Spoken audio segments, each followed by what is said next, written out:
Jamaat NCP জোট যে বিষয়টি নিয়ে রাজনৈতিক অঙ্গনে আসলে গত কয়েকদিন ধরে খুব আলোচনা চলছে। আমরা গতকাল দেখছিলাম এনসিপি থেকে ৩০ জন জামায়াতের সঙ্গে জোট না করার বিষয়ে একটি চিঠি দিয়েছে। সেই জোটের ৩০ জনের মধ্যে আপনিও একজন স্বাক্ষরকারী ছিলেন।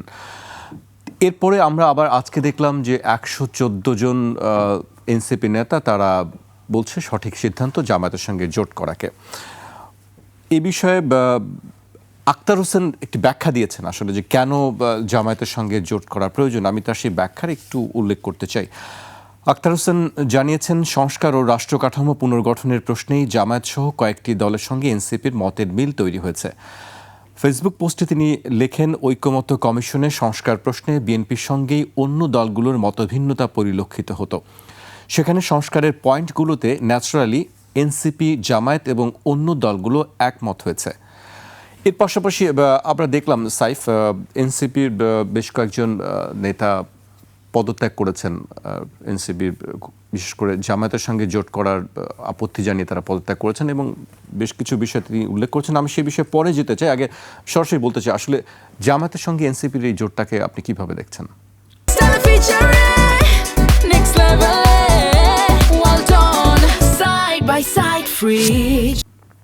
প্রথমে ধন্যবাদ জানাচ্ছি আমার বিজ্ঞ সমালোচক এবং যারা টিভির পর্দায় দেখছেন সবাইকে শুভেচ্ছা জানাচ্ছি। দেখুন, আসলে মানে আমার ব্যক্তিগত জায়গা থেকে বা আমাদেরকে নিয়ে যারা স্বপ্ন দেখছে তাদের একটা আকাঙ্ক্ষার জায়গা হচ্ছে যে একটা তৃতীয় শক্তির উত্থান বাংলাদেশের রাজনীতিতে হবে এবং আমার ব্যক্তিগত মতামতটাও সেই দিকেই, মানে আলাদা করে কোনো রাজনৈতিক দলের বিপক্ষে বা সেরকম জায়গা থেকে আমি মনে করি না। আমার যেটা মতামত হচ্ছে, আমি এনসিপিকে স্বকীয় রাজনীতির জায়গায় প্রতিষ্ঠিত হওয়ার জন্য আমি লড়াইটা করতে চাই। তো আমার অবস্থান সেই দিকে, কিন্তু বাস্তবিক অর্থে কিছু ভিন্ন প্রেক্ষাপটও রয়েছে। কারণ আপনি জানেন যে বর্তমান যে রাজনীতির পাওয়ার ব্যালেন্স সেটা কিন্তু আসলে ঠিক নাই। মানে এখানে একটা রাজনৈতিক পার্টি জায়ান্ট আকারে কাজ করছেন, কারণ তাদের দীর্ঘদিনের ধরে সংগঠনটা বিস্তৃত, সেখানে সেই কর্মী বাহিনী থেকে শুরু করে সেই স্ট্রাকচারটা ডেভেলপ করা আছে। আর অপর পাশে যদি এনসিপির জায়গাটা ধরেন, মানে 1 বছরও হয়নি এই দলটির এবং এর মধ্যে ইলেকশন এসছে এবং সেই জায়গা থেকে তৃণমূলের যেই জায়গাটা সেটাও কিন্তু আসলে এখনও সেই পর্যায়ে যায়নি, যেখানে আসলে আমাদের বর্তমান পরিস্থিতি যে নির্বাচনের হাওয়া আমরা দেখছি। আমরা কয়েকদিন আগে আমাদের শরীফ ওসমান হাদি, যে আসলে একাই আমাদেরকে একটা পরিবর্তনের, যে আমরা নতুন রাজনীতির বন্দোবস্তের কথা বলছি, সেই জায়গাটা কিন্তু রোডম্যাপটা দেখিয়েছিল। তো আমরা কিন্তু দেখতে পেলাম মানে নির্বাচনের তফসিল ঘোষণা করার পরদিনই আসলে তাকে কিভাবে গুলি করা হলো। তো সেই জায়গা থেকে আমরা মনে করি যে এই পাওয়ার ব্যালেন্সের জায়গাটা এবং পারিপার্শ্বিক যে নির্বাচনের আবহ সে অনুযায়ী আসলে একরকমভাবে যেই অন্যান্য রাজনৈতিক যেই দলগুলো আছে যারা আসলে বড় যেই পাওয়ার কে টিকিয়ে রাখার যে দলটা মানে সাস্টেন করার চেষ্টা করছে, তো সেই জায়গা থেকে আমি মনে করি যে তাদেরকে একজোট হয়ে বা এক হয়ে কাজ করার একটা প্রেক্ষাপট বাংলাদেশের রাজনীতি তৈরি হয়েছে। এটা এরকম না যে আদর্শিক জায়গা থেকে সবাই এখানে একমত বা এক দল।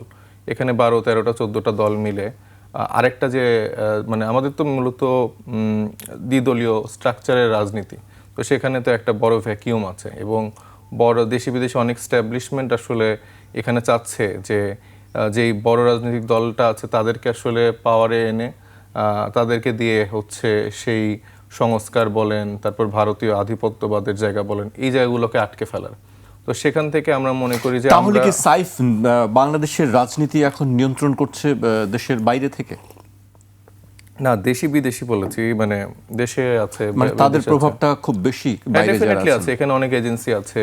এখানে এর আগে আমাদের সেনাবাহিনী বলেন, ডিজিএফআই বলেন, এই প্রতিষ্ঠানগুলোতে যেসব খারাপ চরিত্রগুলোকে অ্যাড করে রাখা হয়েছিল, যারা আসলে দেশকে সার্ভ না করে একটি দলের আজ্ঞাবহ হয়ে অথবা একটি দেশের আজ্ঞাবহ হয়ে কাজকর্ম করেছে, তাদেরকে তো সবাইকে আপনি সরাতে পারেন নাই।